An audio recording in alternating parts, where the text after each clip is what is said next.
बिस्मिल्लाहिर्रहमानिर्रहीम। अस्सलामुअलैकुम। आप सब लोगों को बहुत बहुत ईद मुबारक। जैसे ही ईद आती है तो सबसे पहले हमारे जहन में मीठा आता है और मीठे में शीर ख्वारमा, और मैं आपको शीर ख्वारमे की बहुत ही आसान और क्विक रेसिपी आपके साथ शेयर करूंगी आज। इसके लिए जी मैंने 2 कप दूध लिया था और उसमें तकरीबन 150 ग्राम जो छुआरे हैं मैंने उनको एक उबाला दे के थोड़ा सा पकाया था और फिर इनको सोख होने के लिए रख दिया था। ये बारीक सेवइयां हैं रोस्टेड, इनको मैंने बारीक कश कर लिया था। इसके अलावा इसमें बादाम जाएंगे, काजू जाएंगे, पिस्ते जाएंगे और खोपरा जाएगा, इनको मैंने क्रश कर लिया था, और किशमिश। एक जो खाने का चम्मच है वो मैंने देसी घी लिया है। पैन में मैंने उसको थोड़ा सा गर्म किया था। उसके बाद तकरीबन एक पैकेट में थोड़ी सी सेवइयां रह गई थी, वो मैंने इसके अंदर ऐड कर दी हैं। और यहाँ पे जी 7-8 इलायचियाँ हैं। सब लोग इलायची लाइक नहीं करते, मैं इसमें साबुत नहीं डालूंगी। इसको मैं पीस के इसके जो अंदर बीज होते हैं वो सारे इसके अंदर डाल दूंगी। अच्छा, इसको मैंने लो फ्लेम पे जो है वो हल्का हल्का फ्राई करना है। आपने चूल्हा तेज़ नहीं करना, आपकी सेवइयाँ जल जाएंगी। इनको हमने कलर नहीं देना, हमने इनको इतना रोस्ट करना है कि बस आपको खुशबू आने लगे। जब आपकी सेवइयाँ रोस्ट हो जाएंगी तो तकरीबन इसमें मैंने 1.5 लीटर जो है वो फुल क्रीम दूध ऐड कर दिया है। इसके अंदर हम कोई कंडेंस मिल्क कोई कुछ नहीं डालेंगे। आपकी सेवइयाँ वैसे ही बहुत मज़े का आपका शीर खोरमा जो है वो बनेगा, without cream, without milk powder. आपका दूध बस फुल क्रीम होना चाहिए। अगर फुल क्रीम दूध नहीं है आपके पास तो आप दूध की जो मलाई है वो इसके अंदर ऐड, ये देखें दूध मैंने ऐड कर दिया है और ये पकना स्टार्ट हो गया है। यहाँ पे जो छवारे थे उनको मैंने बारीक बारीक चॉप कर दिया और मैंने स्टार्ट में ही इसमें इसके अंदर डाल दिए। इसके अलावा इसमें जो काजू बादाम और पिस्ते हैं और खोपरा है वो भी मैंने डाल दिए। ये इस तरह होगा कि सेवइयों के साथ ही ये पकेंगे और ये खाने में बहुत ही मज़े का होगा। इसके अलावा जो किशमिश थी वो भी मैंने ऐड कर दिया और तकरीबन अब मैं इसको 20 मिनट के लिए ये इसी तरह बॉइलिंग फॉर्म में पकता जाएगा और मैं वक्फे वक्फे से इसके अंदर जो है वो चम्मच चलाती जाऊंगी। और 20 मिनट के बाद आपको लगेगा कि आपका शीर ख्वारमा जो है, आपकी सेवइयाँ अच्छे से गल गई हैं और आपका शीर ख्वारमा जो है वो बिल्कुल रेडी हो गया है। और जो ड्राई फ्रूट्स हैं वो भी अच्छे से गल गए, यानी कि जब आप ये खाएंगे तो आपको बहुत ही मज़ा आएगा। इसी तरह इसको बॉइलिंग फॉर्म में तकरीबन मैंने 20 मिनट इसको मैं इसी तरह पकाती रही थी और जब ये गाढ़ा हुआ था तो फिर मैंने इसका चूल्हा जो है वो उतार लिया था। अभी मैंने इसके अंदर चीनी ऐड नहीं की, चीनी मैं इसके अंदर थोड़ा सा ये थिक हो जाएगा तो फिर ऐड करूँगी।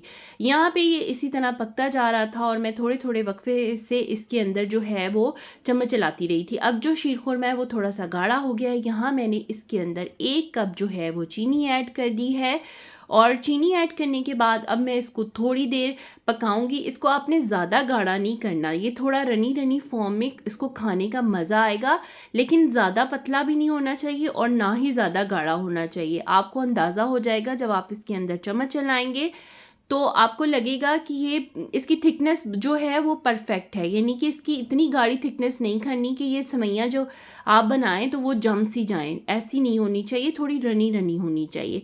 ये देखें इस तरह ये उबाला आता जा रहा था और ये पकता जा रहा था। थोड़े थोड़े वक्फे से मैं इसके अंदर चम्मच चलाती रह रही थी। शीर खुरमा टोटली रेडी है। ये ठंडा होकर काफ़ी गाढ़ा हो जाएगा, मैंने इसका फ्लेम ऑफ कर दिया है। नेक्स्ट रेसिपी जी मैं आपके साथ निहारी की शेयर करूंगी, जो नहायत ही क्विक और आसान रेसिपी है। इसमें बहुत ही कम चीज़ों के साथ ये मैं निहारी बनाऊंगी और ये डिब्बे मसाले के साथ मैं निहारी बना रही हूँ। मेरे पास 2 किलो जो है वो चिकन है, होल चिकन मेरे पास है। इसके अलावा तकरीबन 3 खाने के चम्मच, 1.5 खाने का चम्मच लहसुन, 1.5 खाने का चम्मच अदरक है क्योंकि चिकन की क्वांटिटी ज़्यादा है। इसके अलावा 2 प्याज जो हैं वो मैंने फ्राई किए हुए हैं। इसके अलावा जो तीसरी चीज़ मेरे पास है वो है जी देहली का निहारी मसाला। आप किसी भी कंपनी का ले लें और वो आपने इसके अंदर ऐड करना है, यानी कि बहुत ही कम चीज़ों के साथ बहुत ही मज़े की और बहुत ही लजीज निहारी पक के तैयार होती है। यहाँ पे जी मैंने एक प्रेशर कुकर लिया है और इस प्रेशर कुकर में मैं अब चिकन ऐड कर दूंगी और चिकन में जो लहसुन अदरक था वो मैंने यहाँ पर ऐड कर दिया है। और इसमें बस आपने एक बात का ध्यान रखना है कि हमने चिकन की भुनाई जो है वो मीडियम फ्लेम पर करनी है और चिकन को अच्छे से भून लेना है और तब तक भूनना है जब तक ये तमाम चिकन जो है वो सफ़ेद ना हो जाए। इसका मतलब है ये चिकन हमारा अच्छे से फ्राई हो गया है। इसमें जो ऑयल डाला है वो तकरीबन 1 कप है।